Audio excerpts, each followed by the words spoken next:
All right, good afternoon. Thank you for being here this afternoon. Chief Mike Soelberg with Gilbert Police Department. Thank you for being here.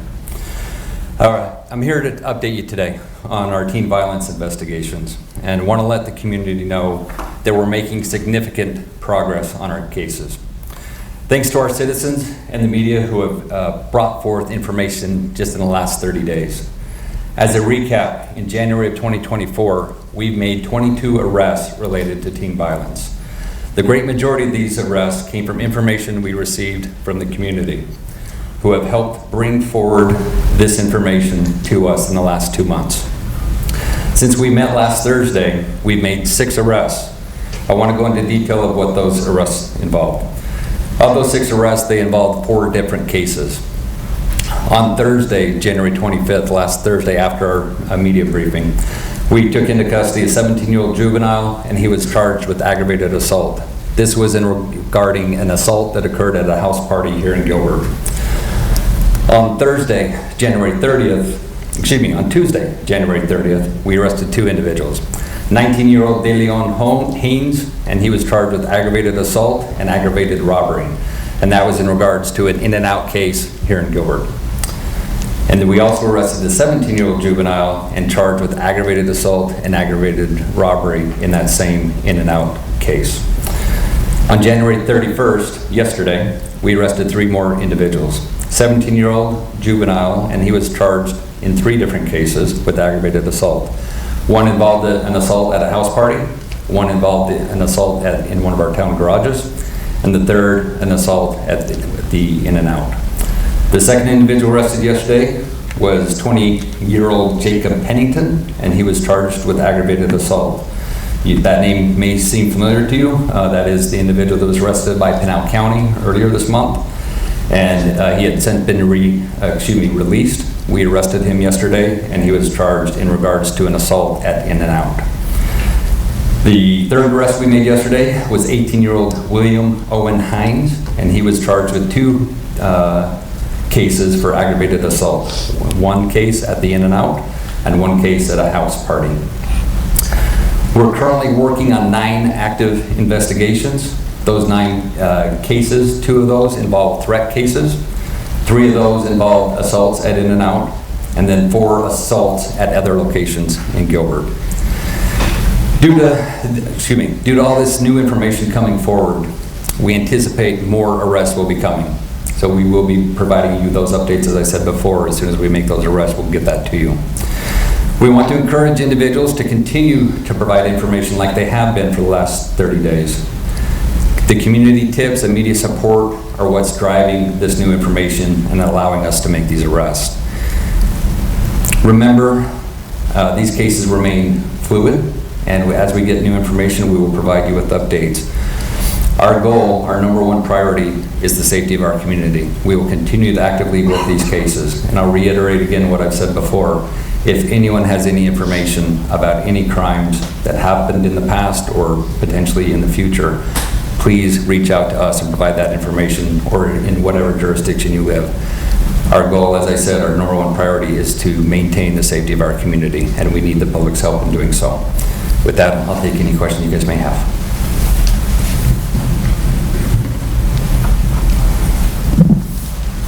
Hi, Chief. Alexis with Arizona's Family. You've often spoken about people coming forward if they have any knowledge of past incidents or perhaps future incidents. Has there been a case where you guys have been able to know about something before it happens and have been able to stop it? In regards to teen violence, I don't have any examples to give you where someone told us it was going to happen and we were able to get there. Now, what I can tell you though, we do have that happen where we get information. A lot of times we get it from our SROs or from kids saying, hey, there's going to be a fight at X location after school today. And when we get that information, we'll flood that area. I can't guarantee that they didn't go somewhere else to have that fight. But in those situations, we do proactively respond to calls where we get information about an assault may occur or any other crime.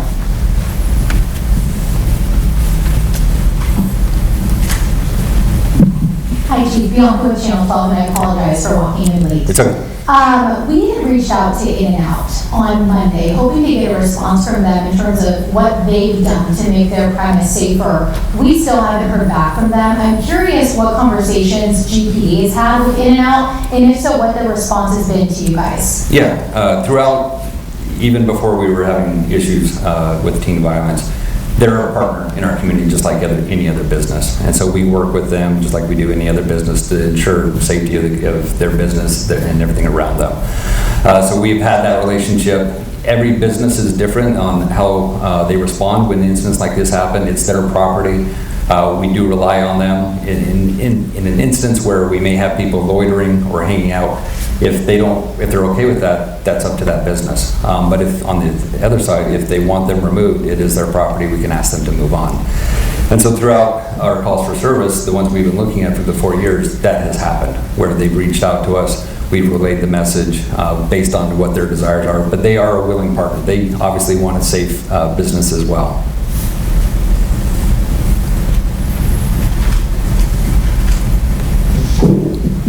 Hi, Alan Overskolz, KTRA News. We know when Jacob Pennington was arrested in Pinal County, he stated that he was affiliated with the Gilbert Goons. Has that come up again during your interactions with him? So any conversations we've had with him or any of the other individuals involved in our cases, that information is being diverted to our 6 agencies that are working the goon investigation so that we can establish what connection to any of these incidents, both in Gilbert and in other cities, what connection they have with everyone. So that is being done, but I can't provide you with any information at this time as far as that investigation at this time.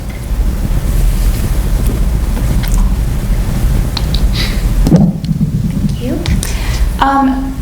In one of the instances, or I guess in many of these cases, we've heard about people who are afraid to come forward and report any crime because they're afraid of retaliation.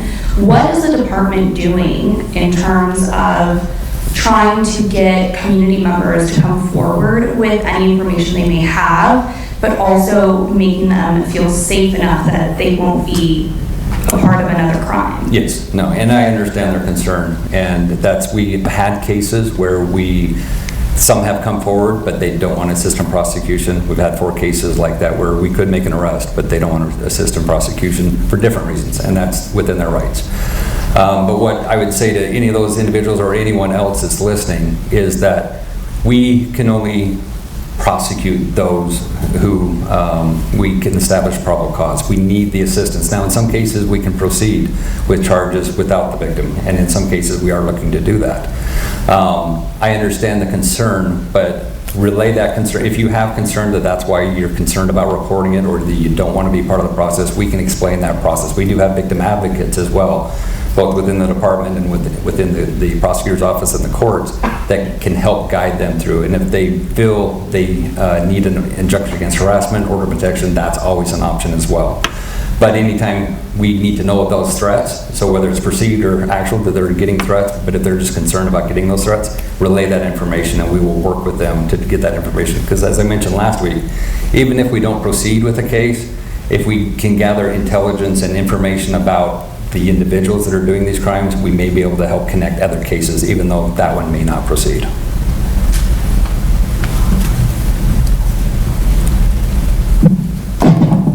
Hi, Ashley Holden with ABC 15. I have just a few questions that I think will go in series. You said 22 arrests in January of 2024.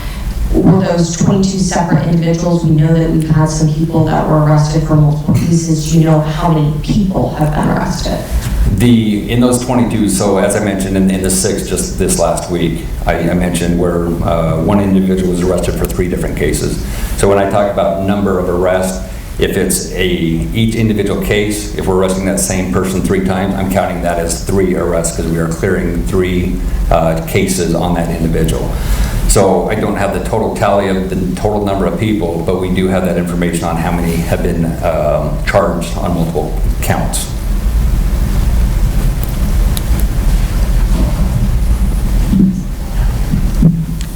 Hi, Chief. My name is Andrew with the Arizona Republic. There was a victim that spoke at a legislative hearing this morning, a victim of attack, and they said they were attacked in December 2022. So when they were attacked, they said he said this morning that police told him at the time that there were 5 similar brass knuckle attacks that month. Can you verify that information? Was that widely known within the department? And what did police do with that information, your department do with that information? So I'd have to look at the 5 that he's referring to. But if you look at the cases, we had the house party in December of 22 where brass knuckles were used. We had InNOut where brass knuckles were used.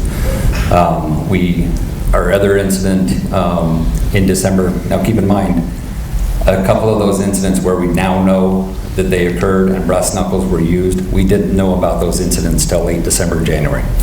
So at the time, I can't speak on what that victim heard or perceived, the information that was provided, but I can tell you in the majority of those cases that we've charged now, we didn't have that information. They weren't even reported until in the last 6 weeks, 6 to 8 weeks.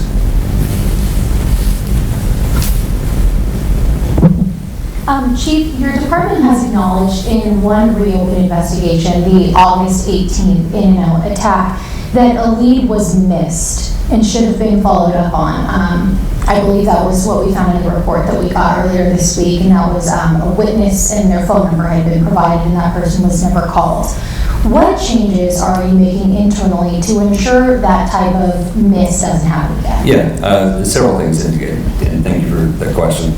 You know, any case, whether it results in an arrest or not, we want to make sure that is there any type of improvement we can do in our process, our protocols, making sure everything's documented. And keep in mind in these cases, especially when it's a large fight like some of these have been, to where it's very chaotic. There's a lot of people talking, there's a lot of different things going on, and in this case, they missed that. Now, we were able to get that information when we reviewed the case with the detectives. They reviewed the body cam from the officer, and that's where we were able to obtain that information and then follow up on it. So we were looking into why it was missed, but at this point, it was a mistake, apparently, by the officer, not intentional. We did catch that once we did the review, and that's the intent. In these reviews, and anytime we review a report, we're trying to ensure accuracy and make sure that we have all the information in there.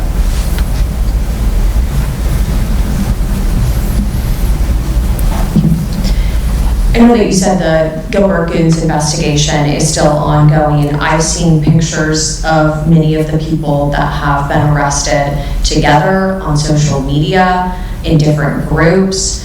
Do you believe there was a connection that was missed from the beginning? So that will be part of the investigation into the Gilbert Goons and any other associated groups with those individuals.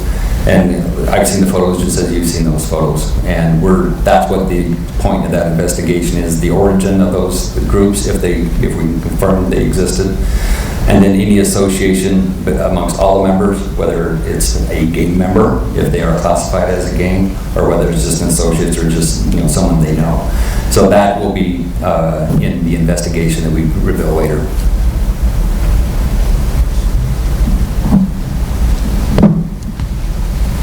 So the department on several different occasions has admitted that cases have had to be reopened, and some reports say Snapchat screenshots weren't uploaded as evidence.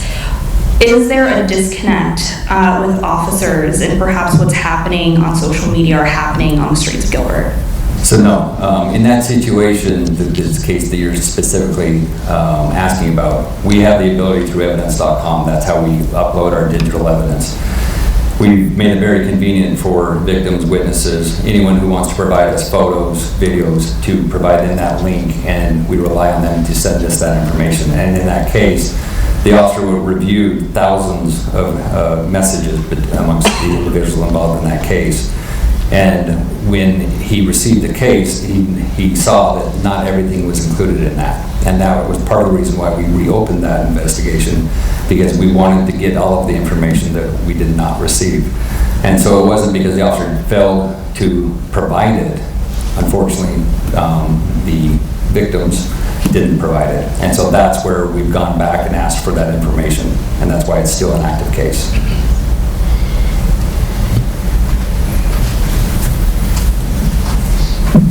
Hi, Chief. Is there any indication that any of the suspects or families related to any of the potential suspects have tried to avoid police, leave the valley, or move away?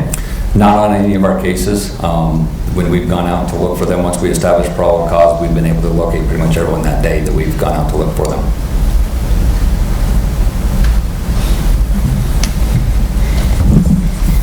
Chief, it was previously stated that I think it was 0.07% of calls were related to teen violence over, I think it was 2022 and 2023, a 2-year period. I'm not great at math, but I believe the math shows that's about 250 or a little over calls in 2 years. Is that accurate? And if so, how many of those cases are currently open? It's roughly 260, and it was based on teen-on-teen violence. We talked about that a couple weeks ago. Teen-on-teen violence where the victim and/or suspect were teens. So that doesn't include some of these cases because some of them involve adults. But that was, we tried to capture what is that volume of activity amongst teen-on-teen. We took out of those, if it was an ag assault on a police officer, so just focusing on teen-on-teen. So we reviewed the majority of those, and we're still reviewing those, some of those cases to see if there are any additional connections between, even though they may be a closed case. I don't have a count for you. I know some of you had requested that information. We're working on redacting that to get it to you. But your numbers are accurate based on the percentage. And keep in mind, it was based on those total calls for service for those 2 years and those that we could identify as teen-on-teen, being 14 to 18 years old.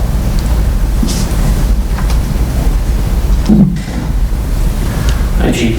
You have been in attendance at the Town Council's Subcommittee on Youth Violence. Last night, everything from criticism that you lack empathy to praise for acting quickly on the new leads. For you personally, hearing what the community members are saying, has that been productive for you? Are there things that you're learning from that, or? Twofold. We appreciate everyone not only providing us information about cases, but also participating, whether it be via email or coming into these team subcommittee meetings to provide us information. We need the assistance from the community. This isn't just a police department issue. It's a team issue throughout the entire East Valley, throughout the entire county, the state. And so we rely on our community for those solutions. And so we want to be active participants in that. And I understand my role, it comes with that criticism. We continue to focus on the safety of our community. I don't take any of it personally.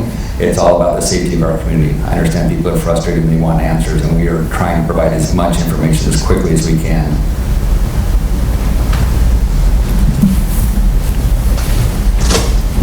Since the first of the year, have you or your department had any reports of large teen group fights? So we received one case last week, and that's one of the active cases, and that came from another jurisdiction case. So it wasn't it was a fight involving some of the individuals we've been looking at. That was a new case that we received last week. And then we had one incident over the weekend. Different individuals from all the ones we looked at, to where 5 individuals did attack a kid in the park. No brass knuckles, no injuries, but that is one of our new cases. It's something that happened just this weekend. Different location as well.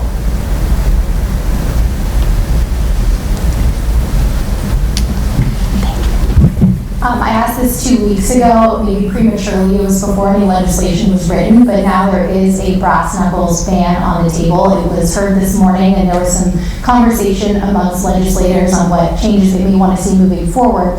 It passed out of the committee, so it's moving on. I'm curious to know what you and your department's stance is on that. Yeah, so as I mentioned 2 weeks ago, I am part of the Arizona Chief of Police Legislative Committee. So that committee will review that tomorrow and make a stance from ACOP, from myself, from the department. I did sign in support of that this morning, and for that bill. Bills have a tendency to change, so every time it goes before a committee, before it's finally approved or not, we will always have that opportunity to weigh in, because it could change it to where we disagree with something. But as it stands today, I support what's been proposed. Okay, 2 more questions. It's been brought up today about misleads or things not being uploaded as evidence. We've even asked about surveillance camera in the town parking garage. What has been your message to officers, and also what's your message to the community so that they know that you're taking these investigations seriously? Yeah, and I would say if there's a mistake made, it's not because of lack of taking it seriously. We are doing everything we can on every case, not just teen violence, but every case, to make sure that it's properly documented, making sure that every lead is followed up on, and make sure everything is received. We do have incidents, like I mentioned, where we rely on the witnesses or the victims to provide us that digital evidence, whether it be photos or videos, and sometimes statements that they can send. There's different ways to send it. And we try to catch that if something was not submitted. We're working to make sure that we're looking at our processes to see if there's a way to have a stopgap, so to speak, so we don't miss anything like that. And that's part of a review of our cases to make sure that the flow of information, but the message to my people, as you asked, we've been reiterating to make sure, and they have, make sure they're doing thorough investigations, make sure everything's documented. If we need to do some follow-up, make sure either they or the detectives are aware of what needs to be done.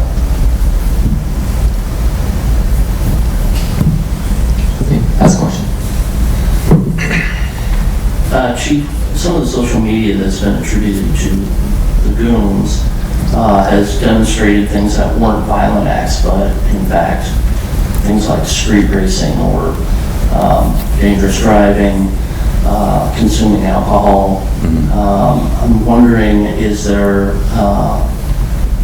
a manner in which you guys can attack some of that before it goes to the point where, you know, they're getting involved in dangerous fights? Yeah, and I'll address that in two different ways. We've been talking about teen violence and group teen violence. Some of the individuals involved in these incidents, we have arrested for other things: drugs, DUI, reckless driving, speeding. So there are involvements we've had with some of these individuals. So that proactive, we hope that lessons learned, that they don't do it again, regardless of what the situation was. So we're always looking for that opportunity to educate the youth and adults of their poor decisions, whether it's criminal or not. But I go back, the other part of that is making sure that the community knows if they're seeing videos or photos of illegal activity. We've seen a lot of parties where there's just hundreds of people at that house, sometimes with the parents and sometimes without, which is concerning, especially when the parents are there. And to the parents out there, call us if you need help clearing them out. Just as simple as that. All right, that was it. I appreciate it. We anticipate a slight schedule change, but I don't know if it's going to be Wednesday or Thursday. We have an academy graduation next Thursday afternoon. So we will let you know as soon as we get that solidified. And we'll continue to give you updates over the next week, and we'll give you the time for our next meeting briefing. Thank you, guys.